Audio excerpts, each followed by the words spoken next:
Moltes gràcies, Marta. Hem presentat el número 7, el número 6 i ara anem pel número 5. L'Anna Drou. L'Anna és nascuda a Girona, tot i que als 17 anys en va marxar.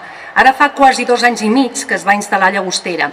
Tot i així, coneix Llagostera des de ben petita, ja que hi té família i sobretot en els primers anys de vida hi va passar moltes i moltes estones, durant les quals els seus avis li van ensenyar a ser menys de ciutat i més de poble.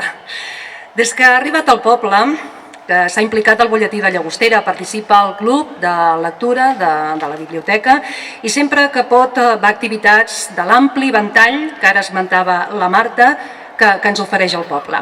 Des de visitar exposicions fins a excursions amb el vell matí. Ella ve del món de la ciència, en concret de la física, i treballa en un centre de recerca de matemàtiques com a comunicadora, explicant què s'hi fa, molt important, perquè és útil i buscant maneres de democratitzar la ciència. Anna, la paraula és teva.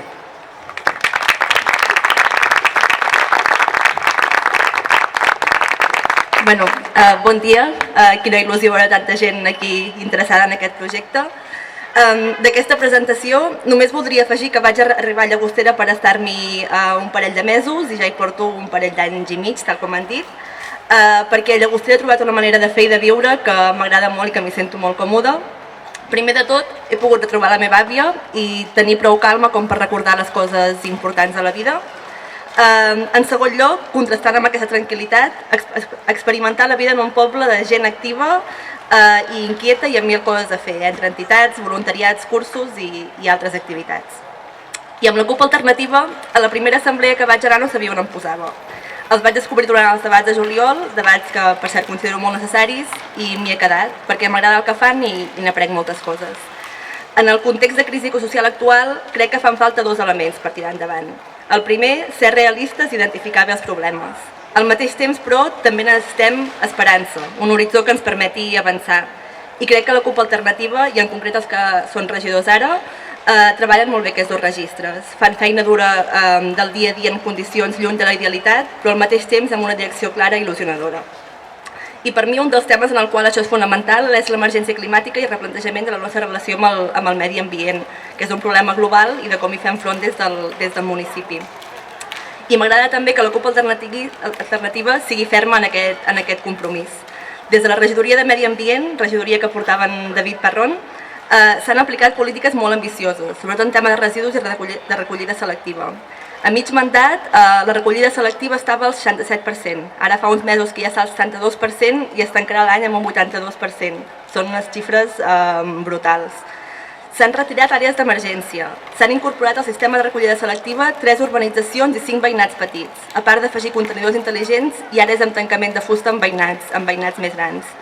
A part del reciclatge, però, també s'ha d'anar tendint a un model de poble de no generació de residus i de consum responsable. I en aquest cas l'Ajuntament també ha sigut clau fomentant polítiques de residu zero i bonificacions fiscals per la gent que ajuda a remar en aquesta direcció. A part d'això, s'han fet moltes altres coses. El món rural ha augmentat el seu pressupost de 30.000 a 44.000 euros, s'ha creat un Consell de Pallars participatiu, s'han fet accions de manteniment del patrimoni natural, també s'han apostat per les energies renovables, equipant les llars d'infants i l'oficina de Medi Ambient amb plaques, i ara s'està pendent de la Diputació de Girona perquè aprovi i es pugui tirar endavant un projecte de 2 comunitats energètiques d'autoconsum. S'ha fet moltíssima feina i anem en la bona direcció, però hem de seguir. També, i tal com cada vegada es va dient més, la sostenibilitat és un tema que hauria de ser transversal.